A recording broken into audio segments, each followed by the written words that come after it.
नमस्कार, राणीज किचनमध्ये आपले स्वागत आहे। आज आपण बनवणार आहोत भेंडीची भाजी। हे पहा, एकदम मस्त व टेस्टी अशी भेंडीची भाजी आज आपण बनवणार आहोत। खूप छान लागते अशा प्रकारची भेंडीची भाजी व वेगळ्या प्रकारची पण होते। हे पहा मस्त। चला तर मग सुरुवात करूया। त्यासाठी मी काय केलेलं आहे, पाव किलो भेंडी घेतलेली आहे। ते स्वच्छ धुवून पुसून घेतलेल्या आहेत व त्यानंतर त्या अर्ध्यामधून कापलेल्या आहेत। हे पहा, अशा प्रकारे त्यावर चवीनुसार मीठ घालायचं आहे व त्यानंतर अर्धा चमचा हळद घालायची आहे व छानपैकी आपण मिक्स करून 2 ते 3 मिनिटे ठेवून देऊयात। हे पहा, अशा प्रकारे मी मीठ व हळद लावून ठेवून दिलेलं आहे। 2-3 मिनिटे झाल्यानंतर मी कढई ठेवलेली आहे गॅसवर व त्यामध्ये 3 ते 4 चमचे तेल घालायचं आहे। तेल घातल्यानंतर आपण ते मीठ आणि हळद लावून ठेवलेली भेंडी आहे ना, ती त्यामध्ये आपण थोडीशी परतून घेऊयात। हे पहा, छानपैकी आपण त्याला परतून घेणार आहोत। तुम्ही अशा प्रकारची भेंडी कधी बनवली आहे का? मला नक्की कमेंट करून सांगा व व्हिडिओ आवडला तर लाईक पण करा। हे पहा, मस्त छान आपली भेंडी परतून झालेली आहे।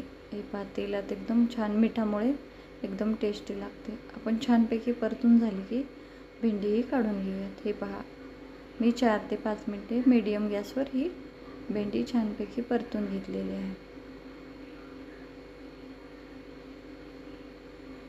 हे पहा, आपण तेल त्यामध्ये तसंच ठेवणार आहोत। त्यामध्ये मी थोड्याशा मोहऱ्या घातलेल्या आहेत, अर्धा चमचा। त्यामध्ये एक बारीक चिरून घेतलेला कांदाही घालायचा आहे। कांदा पण छानपैकी आपण परतून घेऊयात। कांदा छान परतून झाले की आपण त्यामध्ये टोमॅटो घालणार आहोत। हे पहा, आपण 1 टोमॅटो घालायचा आहे। तुम्हाला जर गिरवी आवडत असेल तर तुम्ही टोमॅटोची गिरवी घातली तरी चालते। त्यामध्येच थोडंसं मीठ घालायचं आहे, त्यामुळे टोमॅटो हा पटकन परततो। हे पहा, छानपैकी मस्त परतून घेतलेलं आहे। त्यामध्ये मी आलं लसूणची पेस्ट पण घातलेली आहे, थोडीशी कुटून घेतलेली। हे पहा, आपण हा मसाला एका बाजूला ठेवून देऊयात परतलेला व त्यानंतर त्यामध्ये एकदम छोटी वाटी मी अर्धी वाटी बेसन पीठ घातलेलं आहे। साधारणतः 2 चमचे असेल, ही छोटे 2 चमचे बेसन पीठ। हे पहा, अशा प्रकारे आपण बेसन पीठ पण छानपैकी भाजून घेणार आहोत। अशा प्रकारच्या भेंडीमध्ये बेसन पीठ घातलं तर एकदम टेस्टी व छान भेंडी लागते।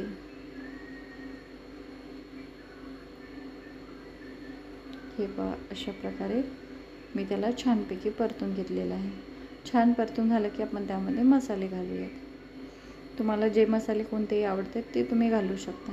त्यामध्ये मी अर्धा चमचा धना पावडर, अर्धा चमचा लाल तिखट, अर्धा चमचा काश्मीरी लाल तिखट व थोडीशी हळद घातलेली आहे। हे पहा, हळद घालण्याची गरज नाही, आपण पहिली पण भेंडीला हळद लावलेली आहे, पण मी थोडीशी घातलेली आहे। हे पहा, मस्त मसाले आपण छानपैकी परतून घेणार आहोत। मसाले छान परतून झाले की त्यामध्ये अर्धी वाटी पाणीही मी घालणार आहे, मसाले करपू नये म्हणून।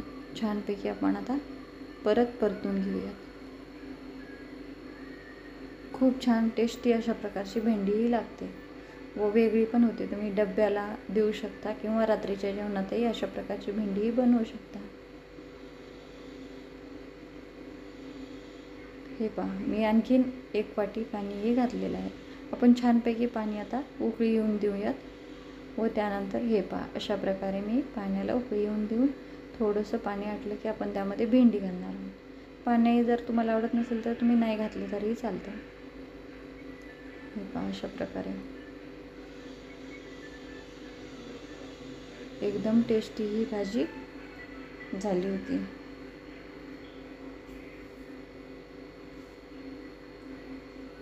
हे पहा, आपण आता वरतून मीठ काहीच टाकणार नाहीत। त्याला झाकून 5 ते 10 मिनिटे एकदम लो गॅसवर आपण त्याला शिजवून घेणार आहोत।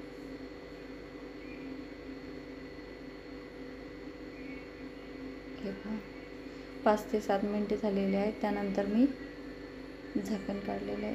एकदम मस्त अशी आपली भेंडी ही तयार आहे. तुम्ही पण नक्की करून पहा व कमेंट करूनही सांगा. व्हिडिओ आवडला तर लाईक शेअर सबस्क्राईब नक्की करा व बेल आयकनचं बटनही दाबा. भेटूयात अशाच नव्या एक व्हिडिओमध्ये.